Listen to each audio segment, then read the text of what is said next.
안녕하세요. 배당의 민족입니다. 오늘은 국내 고배당 섹터 중 하나인 증권업을 영위하는 증권사들의 과거 성과를 확인하며 기업별로 개인적인 의견을 말씀드려 보겠습니다. 증권사들이 많아서 배당금을 지급하지 않거나 꾸준하게 지급을 하지 않은 기업들은 제외를 했으니 참고하셔서 시청해 주시길 바라겠습니다. 그럼 영상 바로 시작하겠습니다. 첫 번째는 미래에셋증권입니다. 미래에셋증권은 2018년도에 유상증자를 단행한 적이 있고 증자 이후 배당금이 꾸준하게 증가하는 것이 아니라 변동성을 보이고 있기 때문에 매력적인 기업은 아니라고 생각됩니다. 주식 가격도 1년에 20% 이상의 변동성을 보이는 경우가 많기 때문에 안정적이라고도 생각하기 어려운 기업이라고 생각됩니다. 배당 성장률도 매력적이지 않고 평균 배당 수익률도 낮은 편에 속하기 때문에 적립식 투자는 더욱 더 어려운 기업이라고 생각됩니다. 2020년 이후부터 주주 친화적인 모습을 보이기 위해 노력하고 있지만 현실은 녹록치 않다는 것을 보여주고 있다고 생각됩니다. 다만 미래에셋증권의 우선주들은 높은 배당 수익률을 보이고 있기 때문에 단기적인 배당 투자를 바란다면 고려해 볼 만은 하다고 생각되는 기업입니다. 두 번째는 삼성증권입니다. 삼성증권은 대표적으로 고액 자산가들이 많이 사용하는 증권사로 알려져 있습니다. 2021년에 큰 폭의 배당 삭감을 보였고 2022년에는 주가가 큰 폭으로 하락하며 좋지 않은 모습을 보였던 적이 있습니다. 2022년부터 다시 배당금이 증가하고 있고 주식 가격도 완만한 상승세를 보이고 있는 것을 확인할 수 있습니다.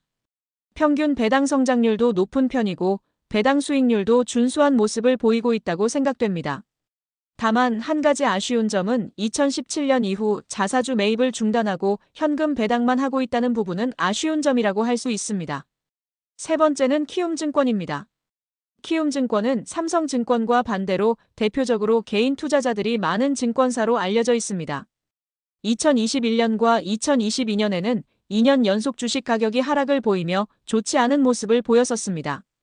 다만 2023년부터 다시 주가가 상승하는 흐름을 보이고 있고 자사주 매입 및 소각을 병행하고 현금 배당도 증가하는 흐름이 나타나면서 긍정적인 흐름을 보이고 있다고 생각됩니다. 특히 2024년에 한 주당 7,500원의 배당금을 지급하기로 결정하면서 높은 배당 수익률을 보인 바 있기 때문에 앞으로의 전망이 기대되는 기업이라고 할 수 있습니다. 네 번째는 대신증권입니다.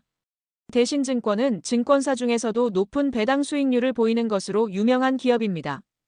2019년부터 8%가 넘는 배당 수익률을 종종 보여왔고 최근에는 평균적으로 7%가 넘는 배당 수익률을 보여왔다고 할 수 있습니다. 다만 2020년부터 배당금이 크게 성장하지 못하고 동결되는 모습들을 보이고 있어서 아쉽다고 평가하는 의견도 있는 편입니다. 대신증권은 최근에 자기자본 3조 원을 넘기며 종투사 자격을 획득한 바 있기 때문에 기대감이 있는 상황입니다. 또한 대신증권은 우선주를 보유하고 있는데 우선주는 10%가 넘는 배당 수익률을 보인 적도 있고 평균적으로 8%가 넘는 배당 수익률을 보이고 있기 때문에 높은 배당 수익률을 기대한다면 충분히 고려할 만한 기업이라고 생각됩니다. 다섯 번째는 교보증권입니다. 교보증권은 상대적으로 규모가 작은 증권사라고 할 수 있습니다. 배당금은 꾸준하게 지급을 하고 있지만 2022년에 큰 폭으로 배당금이 삭감되었고 이로 인해 주가도 크게 하락한 모습을 보인 바 있습니다. 아직 뚜렷하게 배당금이 증가하는 흐름을 보이지 않았기 때문인지 주식 가격도 지지부진한 모습을 보이고 있어서 높은 수익률을 기대하기 어려운 기업이라고 할 수 있습니다.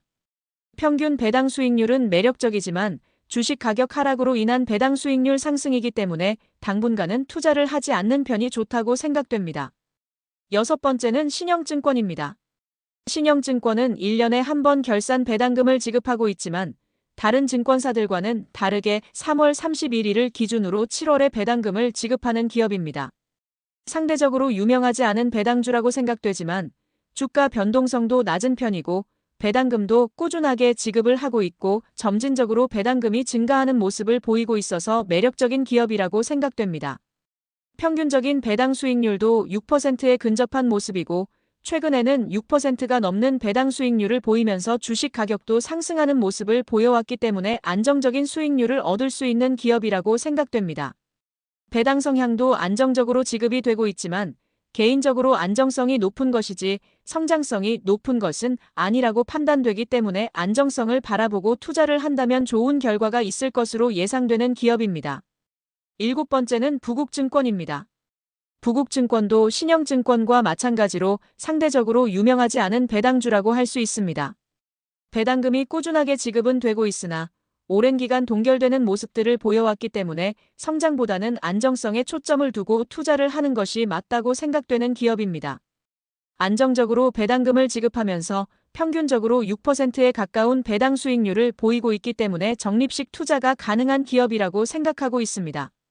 부국증권은 보통주도 매력적인 배당 수익률을 보이고 있지만 우선주를 보유하고 있고 우선주의 배당 수익률이 더 높기 때문에 투자를 고려하신다면 우선주에 투자를 하는 것이 현명한 선택이라고 할 수 있습니다. 8번째는 현대차증권입니다. 현대차증권은 현대라는 이름을 달고 있지만 상대적으로 규모가 작은 증권사라고 할 수 있습니다.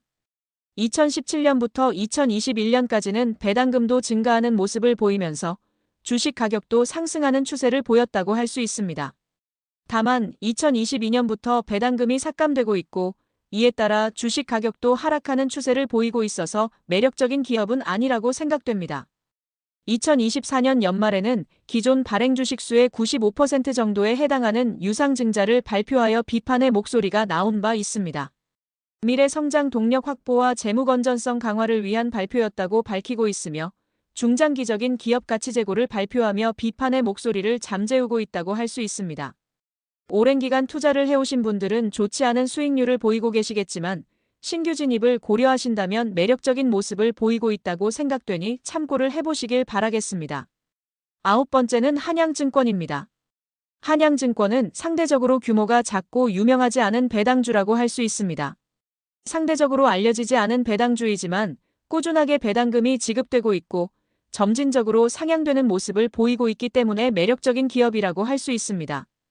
2022년과 2023년에는 8%가 넘는 배당 수익률을 보인 바 있고 2023년부터는 주식 가격도 상승하는 모습을 보이고 있어서 투자자분들은 좋은 성과를 얻으셨으리라 생각됩니다.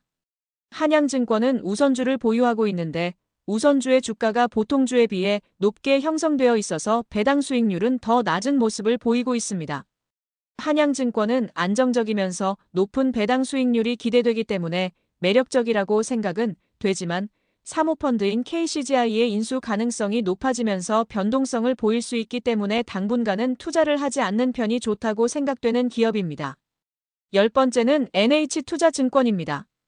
NH투자증권은 증권사 중에서도 투자자들에게 인기가 높은 배당주라고 할 수 있습니다. 안정적으로 배당금을 지급하고 있고 점진적으로 배당금이 증가하는 흐름을 보이고 있다고 생각됩니다.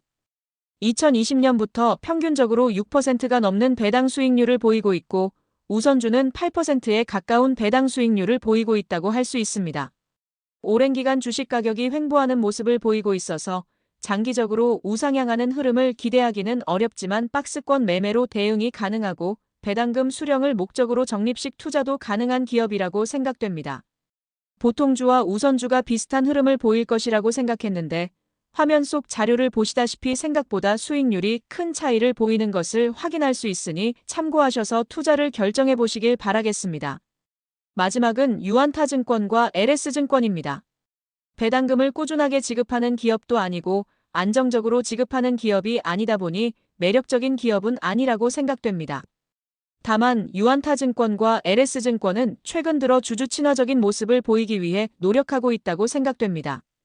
이러한 노력들이 결실을 맺을 때까지 향후 2에서 3년간은 지켜보시다가 주주 친화적인 모습을 보이는 것을 확인하게 되면 투자를 고려해봐도 좋을 것 같다는 생각을 가지고 있습니다. 지금까지 국내 고배당 섹터인 증권업을 영위하는 기업들에 대해 간단하게 살펴보았습니다. 오늘 알아본 기업 외에도 SK증권, 상상인증권, 다올투자증권, 코리아에셋투자증권도 있지만 주주환원에 인색하거나 재무적으로 안정적이지가 않아서 제외를 했습니다. 코리아에셋투자증권과 다올투자증권은 배당금은 지급을 하고 있으니 관심이 있으시다면 직접 확인을 해보셨으면 좋겠습니다. 오늘 자료에서도 보셨다시피 증권업을 영위하고 있지만 주가 움직임이나 배당 수익률에서 큰 차이를 보이고 있으니 추가적으로 꼼꼼히 확인하셔서 안정적인 투자를 이어가셨으면 좋겠습니다. 그럼 이상으로 오늘 준비한 영상을 마치겠습니다. 영상 내용이 도움이 되셨다면 구독과 좋아요 부탁드리겠습니다. 오늘도 영상 끝까지 시청해주셔서 감사합니다.